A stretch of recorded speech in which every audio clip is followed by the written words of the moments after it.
আপনারা যেখান থেকে দেশ রূপান্তরের সঙ্গে যুক্ত রয়েছেন সবাইকে স্বাগত। আমরা আপনাদেরকে দেখানোর চেষ্টা করছি দেশ রূপান্তরের ক্যামেরার মাধ্যমে একদিকে প্রশাসন, অন্যদিকে আন্দোলনকারী বিক্ষোভকারীরা তাদের দাবি নিয়ে রাজপথে অবস্থান করে বিক্ষোভ করে যাচ্ছেন। সবকিছু মিলিয়ে সবকিছু উপেক্ষা করে আন্দোলনকারীরা তাদের এই বিক্ষোভ কর্মসূচি তারা চালিয়ে যাচ্ছেন। আমরা আপনাদেরকে দেখানোর চেষ্টা করছি পুলিশ এবং আন্দোলনকারী দুই পক্ষ মুখোমুখি অবস্থায় এখন রয়েছেন এবং যদিও দুপুর 12টার সময় তাদের একটি প্রতিনিধি দল সচিবালয়ে গিয়েছেন কথা বলার জন্য, তবে সেখানে এখনো পর্যন্ত কথা চলমান রয়েছে এমনটি কিন্তু কিছুক্ষণ আগে সংবাদ আমরা পেয়েছি। এবং যদিও তারা বারবার যেমনটি বলছেন আজকে তাদের যে দাবি সে দাবি আদায় করে তারা তাদের বাড়িতে ফিরবেন, এমনটি তারা আশা নিয়ে এখনো পর্যন্ত বৃষ্টি উপেক্ষা করে তাদের এই আন্দোলন সংগ্রাম বিক্ষোভ কর্মসূচি তারা চালিয়ে যাচ্ছেন। আমরা আপনাদেরকে দেখানোর চেষ্টা করছি একদিকে যেমন আন্দোলনকারীরা অবস্থান করে আছেন, অন্যদিকে আইন শৃঙ্খলা রক্ষাকারী বাহিনীর সদস্যরা এখানে কঠোর অবস্থান নিয়ে আছেন।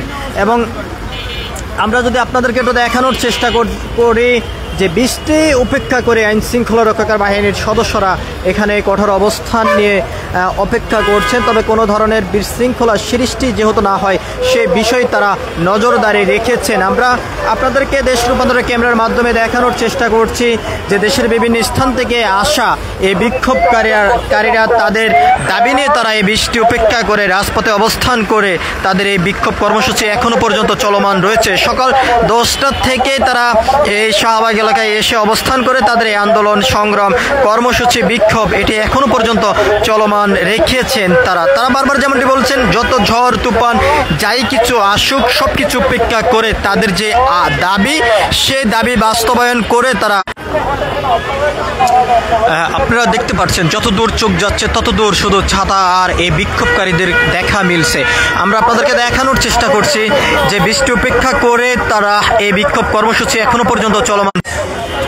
আমরা আপনাদেরকে ক্যামেরার মাধ্যমে একটু দেখানোর চেষ্টা করছি পিছনের যে চিত্রটি সেটি আপনারা দেখতে পাচ্ছেন বৃষ্টি উপেক্ষা করে এবং বৃষ্টির ভিতরে ভিজে আন্দোলনকারীরা তাদের এই বিক্ষোভ কর্মসূচি এখনো পর্যন্ত চলমান রেখেছেন। তারা বারবার যেমনটি বলছেন তাদের দাবি আদায় না হওয়া পর্যন্ত তারা এই রাজপথে অবস্থান করবেন। আজকে সচিবালয় থেকে তাদের পক্ষে কোনো সিদ্ধান্ত না আসলে পরবর্তী বড় ধরনের কর্মসূচি দিয়ে তারা সচিবালয় ঘেরাও করার এরকম পরিকল্পনা হাতে নিয়েছেন এমনটি কিন্তু এই আন্দোলন বিক্ষোভকারীরা বলছেন। আমরা আপনাদেরকে দেখানোর চেষ্টা করছি দেশ রূপান্তরের ক্যামেরার মাধ্যমে বৃষ্টি উপেক্ষা করে কিভাবে এই আন্দোলনকারীরা তাদের এই বিক্ষোভ কর্মসূচি এখনো পর্যন্ত চলমান রেখেছে।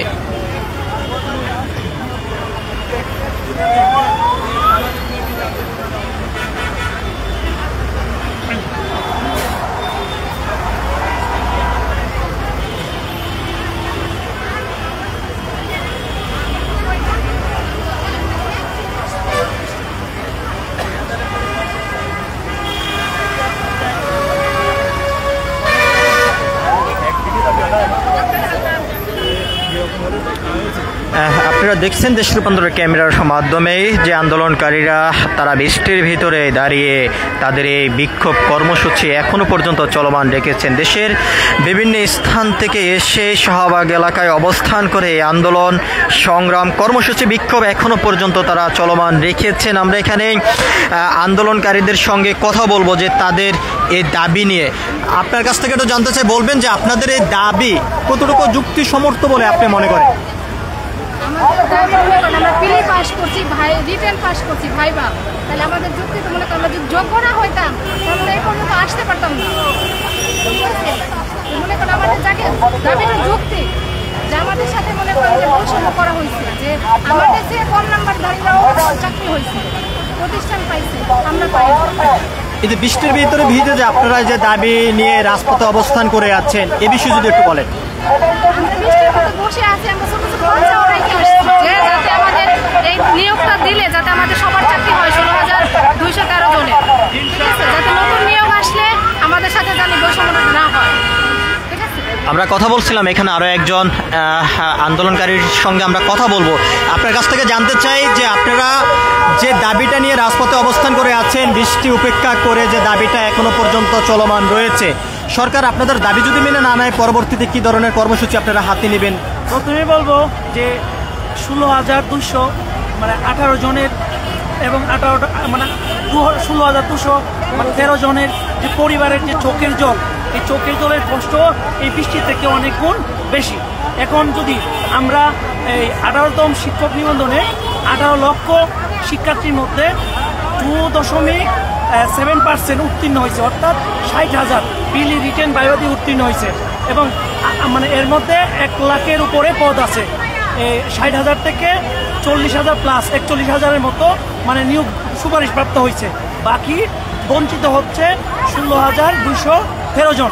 সুতরাং আমরা যদি মানে প্রিলি রিটেন ভাইভা পাস করে মানে যোগ্য হয়ে তারপরে মানে সনদ পেয়ে যদি চাকরি না পাই, তাহলে আমরা এই বৃষ্টির মধ্যে থাকবো যতদিন পর্যন্ত আমাদের ন্যায্য অধিকার, যেহেতু আমাদের সনদ আছে, আমরা যেহেতু প্রিলি রিটেন ভাইভা 18 লক্ষ থেকে মানে 2.7% মানে আমরা যোগ্য, আমাদের সনদ আছে, সুতরাং আমাদের চাকরির আমাদের মানে কি অধিকার, আমাদের অধিকার আদায় না হওয়া পর্যন্ত আমরা এই বৃষ্টি কেন মানে যত কষ্ট হোক না কেন, আমি আবার বলতেছি আমার মায়ের চোখের জল থেকে এই বৃষ্টির কষ্ট বেশি না। আর যখন মায়ের চোখে জল পড়ে তখন মানে নিজের বুক কেঁপে উঠে, মনে হয় যে যমুনা রায়ের মতো মৃত্যুবরণ করি, কারণ আমাদের সমাজে আমরা আমাদের পিঠ থেকে গেছে, কারণ আমরা ঘর থেকে বের হতে পারি না, কারণ আমাদের আশেপাশে সবাই জানে ভাইভা পাস মানে চাকরি।